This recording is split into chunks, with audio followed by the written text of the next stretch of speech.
Right. TNA Victory Road. This was an up and down pay-per-view, very much.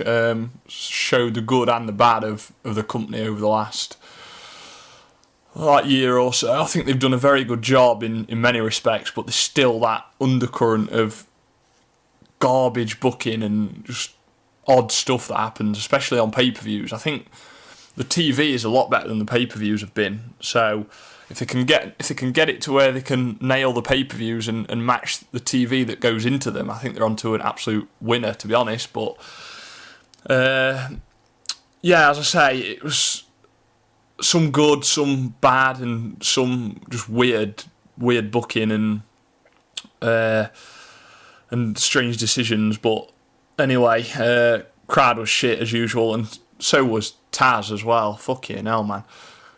Listening to Taz on this pay-per-view, he can't... What's wrong with him? I can remember when he used to be decent with analysis and breakdown of different holds and moves when he was back in WWE, but he just seems...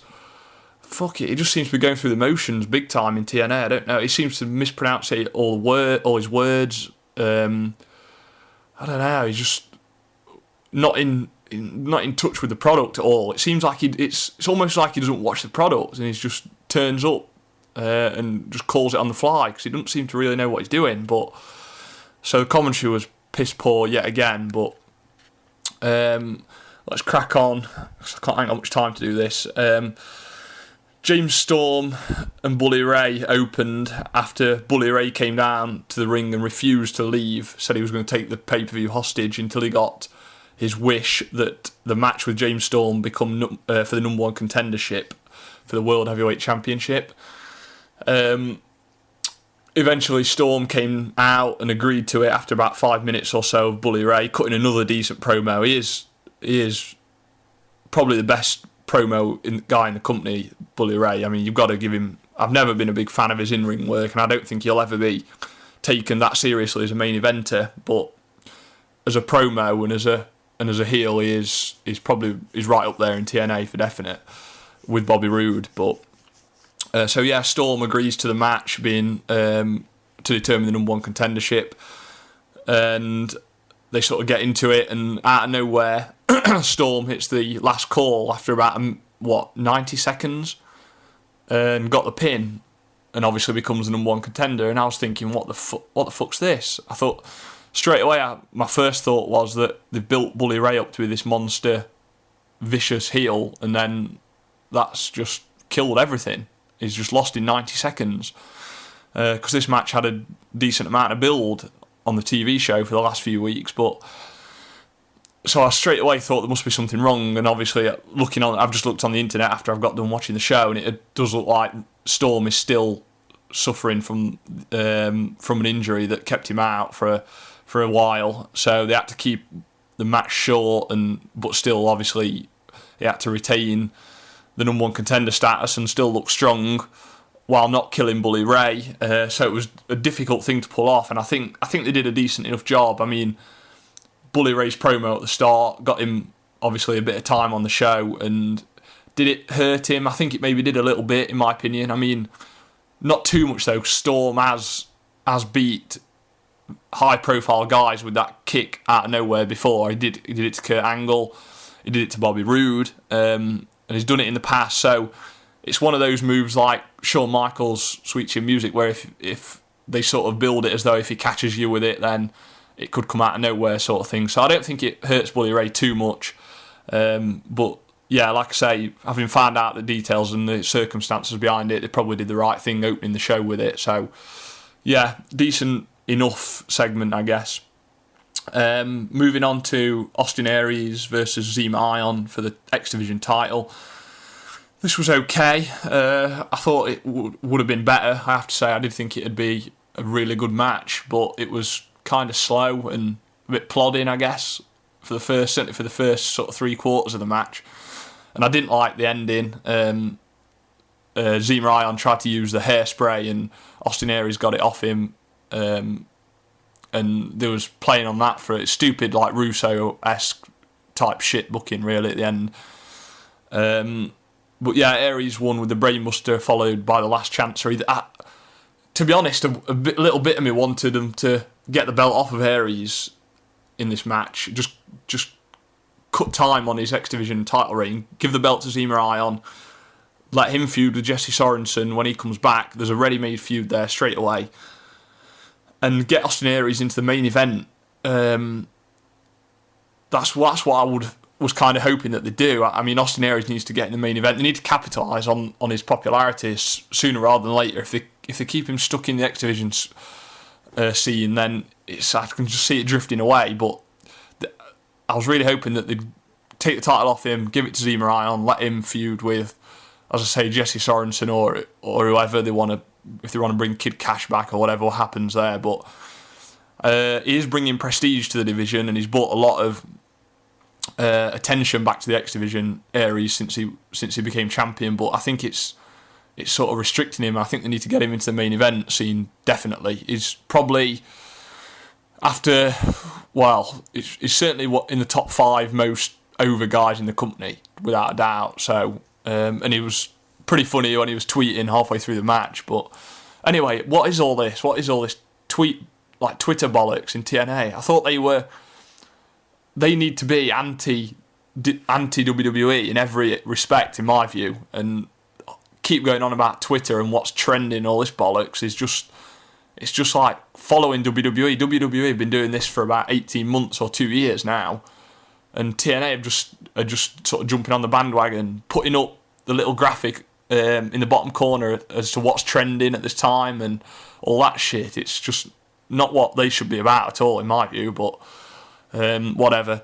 But yeah, Austin Aries grabbed a phone and started tweeting halfway through the match, which was pretty funny actually. So moving on to Samoa Joe and Magnus defending the tag titles against Crimson and Matt Morgan.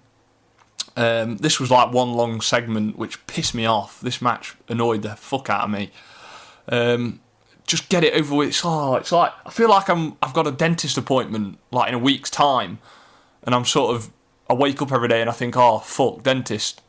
I've got to go to the dentist in like 3 days or in 4 days. And I'm just thinking, get this feud started so we can get it over with.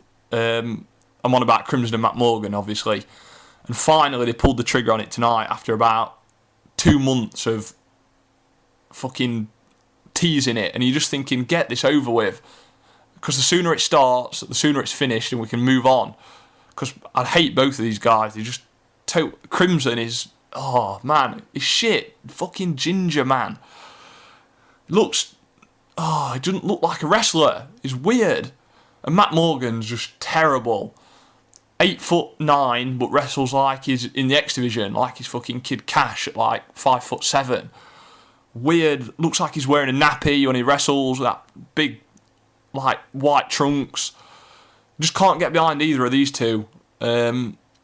And has anyone's undefeated streak ever meant less than Crimson's? They mention it as though it means something. It means absolutely fuck all.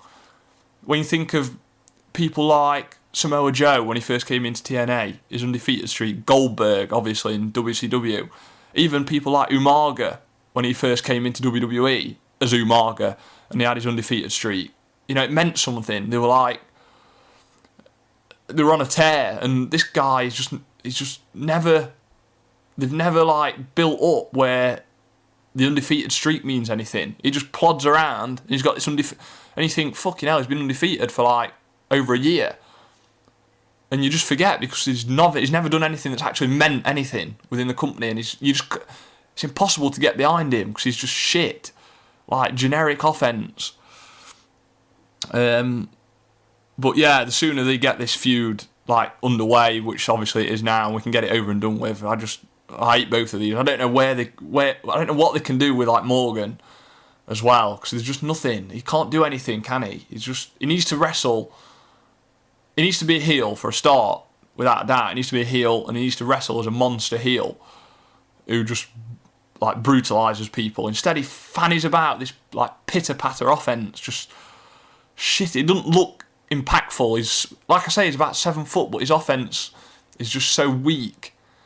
So yeah, I hate both of them, and they can just do what they want with them for me. But Samoa Joe and Magnus, I actually quite like them as a team, so hopefully they stick together. And I don't know who's going to fucking challenge them though from now on. Maybe Styles and Anderson are going to stay as a tag team after what happened later on, but God only knows. Moving on to absolute garbage. Fucking hell, what was this, man? Robbie E comes out with Robbie T, and they make out that he's got an open challenge, but there's no one in the back that can face him because they've all got matches booked. So he asks for a fans volunteer to like face him for the TV title. Devon all of a sudden is a fan, is he? That motherfucker's not a fan, he's a wrestler. Stop trying to insult my intelligence, Taz. You fuck the world, FCW prick. So yeah, Devon jumps over the rail. Suddenly we've got Devon versus Robbie E for the TV title, and they've only gone and put the TV title on Devon Dudley. Fucking Big Dick Dudley. I mean, he's not. Oh God, he's not even a wrestler, is he? His time's way gone. Just let it go. In my opinion, this never should have taken place. This was more time that could have been given to the X Division match. Aries and Zema only got 10 minutes, while we had like 6-7 minutes of this bollocks. That could have gone to other matches on the card, and it's just a waste of time. The TV title means nothing. Robbie means nothing. And Devon, they think he's over because the crowd chant, "We want Devon," so automatically he's over, is he? We've got to give him a title. No, you haven't got to give him a title because he can't fucking wrestle. Fuck's sake. Next match, AJ Styles and Anderson versus Christopher Daniels and Kazarian. I actually quite like this match. I thought it was given a decent amount of time, about 15 minutes. Anderson sucks though, fucking bad. I've never been a big fan. In my opinion, Anderson's one of the most overrated wrestlers of the last 10 years, easily. He can't work. His ring work is absolutely shit. And his mic work is so overrated, it's not even funny. Apart from the introducing himself, what does he do? What does he do that's good on the mic? He talks in that same tone every single promo. It's just shit. In my opinion, they need to cut him loose, because there's guys like him that are holding back other people, like Aries, and like even people in this match, like Styles and Kazarian. Like, then Anderson just... They need to... Because I imagine they're paying him a lot of money to be in this company. Being a former WWE guy, they think he's got a decent name, and I imagine they're paying him some decent wad to stick around. So just cut that loose. Cut him loose. He's bringing nothing to the company, in my view. He's not over. And as I say, I've always thought he was overrated. How he got anywhere near the main event in WWE, I don't know. But obviously, Triple H and Vince McMahon soon realised what the fuck they were doing and got rid of him. So, yeah, but the match was pretty good. Anderson wasn't in it that much, actually. It was mainly Styles and Daniels. And obviously these two have got great chemistry. We've seen it before. But there was some new, innovative stuff in this match that I'd not seen before. Like when AJ Styles went for a hip toss on Daniels and he blocked it and turned it into a abdominal stretch. I've never seen that spot before. And also when he went for his backflip off the middle rope into a inverted DDT, Styles, the move he always fucking does. Daniels countered it with his knees, and he backflipped into his knees, which looked pretty sick, I must say. But yeah, it was a decent match. As I say, Styles and Anderson went over. I don't know if they're going to retain them as a tag team and have them go after the belts or what. It doesn't seem very natural as a fit to me, but there's at least two of these guys, maybe three, that need to be in and around the main event scene. I'd love to see Christopher Daniels in the main event scene. I think he's very, very underrated. His psychology is that of an old school sort of wrestler, the way he works the crowd, and he does really impress me with some of the little things he does. I think Kazarian, maybe not in the main event, but certainly X Division. I'd like to see him and Aries feud for the X Division title, maybe. That'd be something decent, I think. and it'd give the X Division a bit more depth, because it's a bit lacking at the moment, especially with Sorensen being out injured. But yeah, so I'd like to see Styles and Daniels in the main event picture, and maybe Kazarian feuding over the X Division title, something like that, and just fuck Anderson off. Fucking Stone Cold Steve Austin wannabe, like that nowhere, never even will be. Just prick. Next, on to match of the night, without a shadow of a doubt, one of the best matches of the year so far. Probably my second favourite match of the year after Steen and Jimmy Jacobs. Absolute blinding match between Kurt Angle and Jeff Hardy. This was fantastic. Had everything. Had psychology, high spots, technical wrestling. Angle looked absolutely bang on the money for me here. I know he's been out for a few weeks, or maybe a month, but I think it's definitely done him good. He looks sharp, he looks a lot stronger. Before he got injured, or I don't know if he got injured, but before his layoff anyway, in his feud with Storm, he looked really, really banged up and drawn out to me. He looked frail, he looked like weak, but he looks as though he's packed a bit of muscle back on. He looks stronger, he looks fitter, he looks sharper than he has done for months, I think, in this match. And yeah, this was a blinding match. If you're going to only watch one match off this show, make sure it's definitely this one. 20 minutes of fantastic stuff. The opening sort of 5 to 7 minutes was just fantastic chain wrestling by both guys as well. Jeff Hardy, he can wrestle. He's not just a high flyer. If you go back and watch some of his matches with Van Damme, or especially with Triple H in 2008 when they were feuding for the WWE title, he can wrestle. If given time in a match to lay the match out properly and structure it and build it from the start, he can hold his own in sort of technical wrestling, I think. So yeah, so we went from there, and the match just built in pace. We had sort of near falls at the end. The ending was a tad bit weird, I've got to say. It looked like Angle was in the wrong position. When Jeff Hardy hit the Swanton Bomb, it looked like he should have been nearer to the ropes. He had to sort of shuffle across. And when Hardy went for the pin, obviously Angle rolled him up and held onto the ropes for the win. I've got no problem with Angle winning. I wouldn't have complained if either guy had won, to be honest. I think the match, being as it was, kept both guys looking strong as hell, and they're right there, and obviously in the main event picture. So yeah, 20 minutes of brilliance, in my opinion. Go and check that match out. Fucking absolute diamond. Main event, Bobby Roode versus Sting, no holds barred. God, this was a bit weird. That's the overriding emotion I've got out of this match. Just weird. Couple of things I liked. I loved the aftermath. I thought the heat that it got for Bobby Roode was tremendous. Absolutely increased tenfold from where he was before the match or during the match. It was just like the generic sort of, we'll boo him because we should do. But it was actually sort of proper heat that he was getting after the match. If you've not seen it, he sort of attacked Sting with a chair and got Dixie Carter over the guardrail and put her in the ring and sort of verbally abused her, actually. Calling her a fucking bitch and all this stuff, which I thought was absolutely tremendous. I thought it came off really well, the aftermath, I definitely did. And he tied Sting to the ropes, and he was in Dixie Carter's face, shouting and bawling in her face. So yeah, I thought that was good. I thought the match was okay, the in-ring stuff. Sting he can still go in the ring without a doubt, but there was nothing special. I don't quite know why it was no holds barred, to be honest. They didn't use any weapons that I can remember. It was mainly just a bit of brawling on the outside, into guardrails, then in the ring, and bang, it ended. The ending came out of nowhere. It was like, I didn't like the ending. I didn't like it at all. I thought Bobby Roode should have gone over clean. I thought he should have been decisive. He should have been the decisive winner in this match, without a doubt.